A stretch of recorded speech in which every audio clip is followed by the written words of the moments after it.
Now, this is how we organized at the Institute, and that's why they kind of call us in, because this is what we do, organize the Steuben Coordinated Transportation Advisory Committee. We have the public systems, we have 5 public systems, and then the private systems, and the ones in blue are the ones that we actually do. The Steuben Coordinated Transportation, which we have the volunteer program again, and then these are the other nonprofits, Faith in Action, Project CARE, actually volunteer providers. Okay, and then the for-profit providers. And then kind of we have the, because the Institute deals with planners, funders, and providers and nonprofits. So that's kind of the same approach we took here, is we have the planners, the funders, and the consumers are part of the advisory committee, so we can identify the needs, we can talk about planning, integrated into the county planning, and into the 2 major towns there, Hornell and Corning sort of thing. So this is how we organized our transportation committee beginning in 2008. It was through the course of 2008 that we said, that everybody was talking about mobility management. We had no idea what it was, but we were just organizing it really. And then finally, near the end of that year, I said, well, do you want to continue talking about it, or would you like the Institute to put in a grant, because with our resource development we had staff to write it, to put in a grant for mobility management. And it's really to help the providers, so we have the mobility manager at the Institute, and again, that neutral agency, because we don't do that. Thank you. Now, this is from the county. This is that we asked them to do. This is the public bus systems, or the public fixed route, I guess you could call it. You can tell I'm not from the transportation world. The fixed route providers, and you can see the colors. We have one hat serving this area, and button, please, in the Hornell area. And then the next in Bath, that's the center of the county, and that's kind of where most of them convene. And then the next down in Corning, and you can see there's bus systems, and the red and the gold next come from the Elmira area. So if you want to get from Hornell to Elmira, which becomes important a little later in the talk, you actually have to go across 3 bus systems, and it takes approximately half a day to get from Hornell to Elmira on the public transportation systems, paying for 3 bus tickets. That's what exists today. One of our goals is to work on that sort of thing. So again, this is Steuben County. This is a fixed route system. What you see are large areas of white with no transportation, and that's where our volunteers are really key to getting people out there into the public transportation systems or the services themselves. Okay, now talk about the next one on the thing is about Helpline. 211 Helpline. Okay, again, we had the information referral since 1984. We added the 3-digit access 211, part of the national system that Linda's affiliated with. What really drives that is a comprehensive database.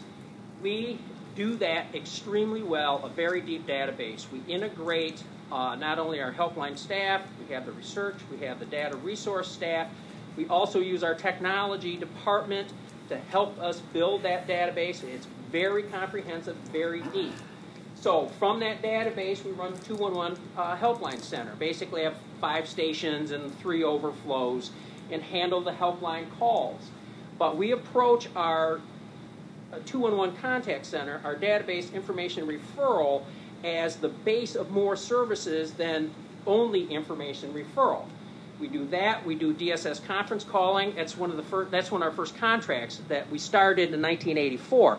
Big county, long distance to get into the DSS. So what they can do, they used to call an 800 number, and then we would conference them then into the DSS, so the people without phone systems could talk to their case manager. That was our first contract, I believe.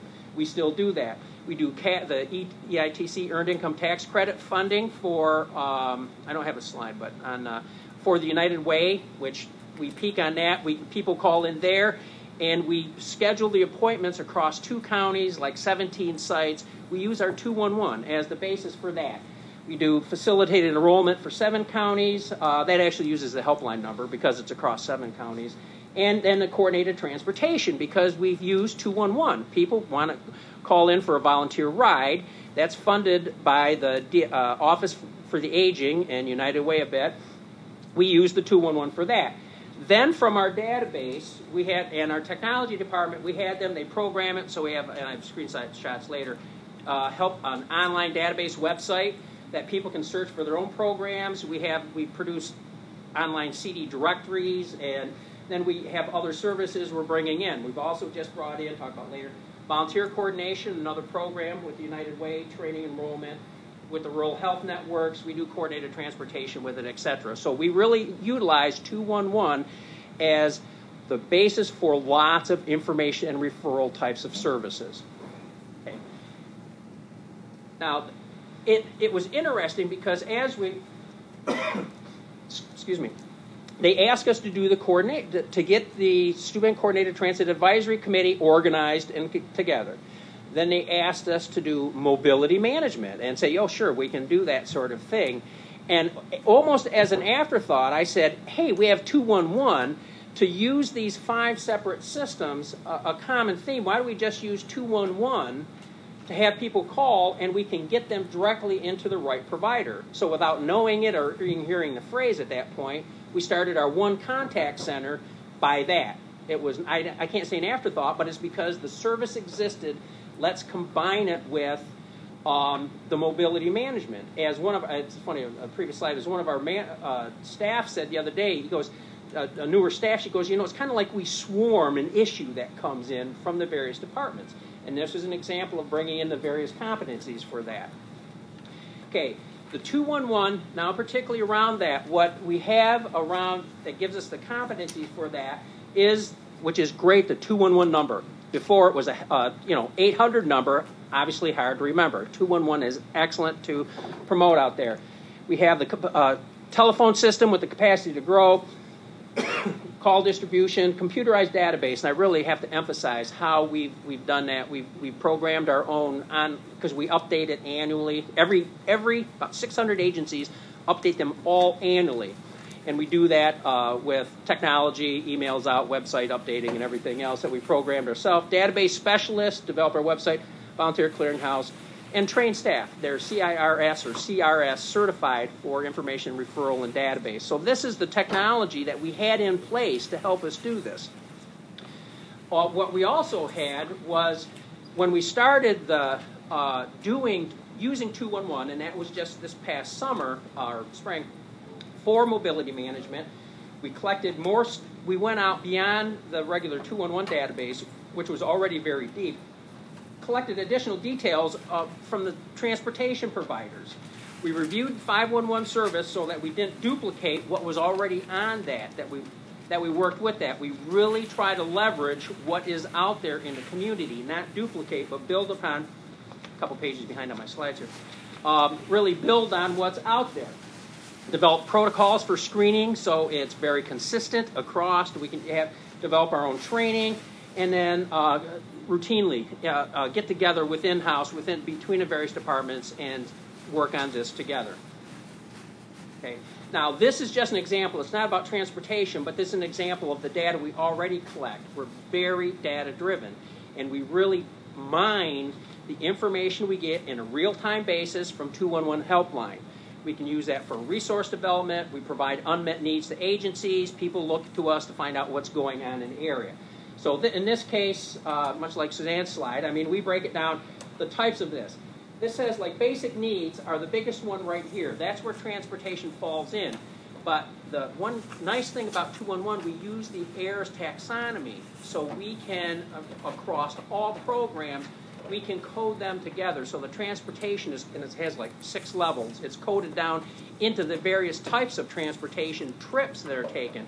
So when someone calls into 211, we can run analysis after years, what kind of calls, who we referred them to, etc. We can really data mine that information for future planning and services. So the idea around 211 within transportation is we use that to call. What we found out and we're using is 211 as not for everybody every time you want a trip.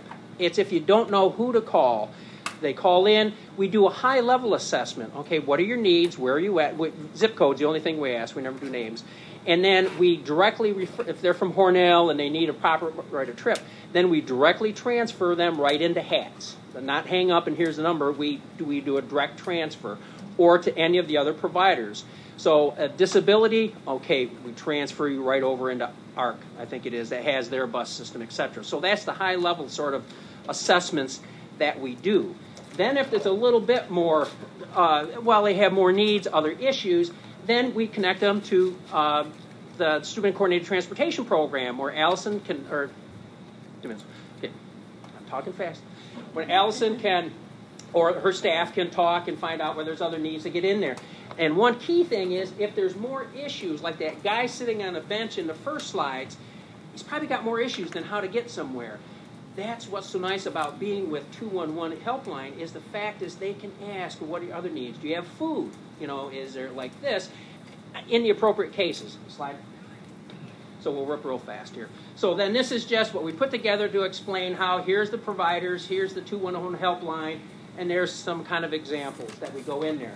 This is our website that's driven. People can go onto that, usually for human service needs. But you can get in. It's very detailed. It's not user-friendly for the person on the street, but really for the human service professional at this point, certainly at the transportation level. But you can drill down in, and what you end up with is, once you add, this is about 4 levels in, is then it comes up and it dynamically creates a page of that agency, of what the materials. This is good for case managers, etc. We're working to make it user-friendly so the average person can use it.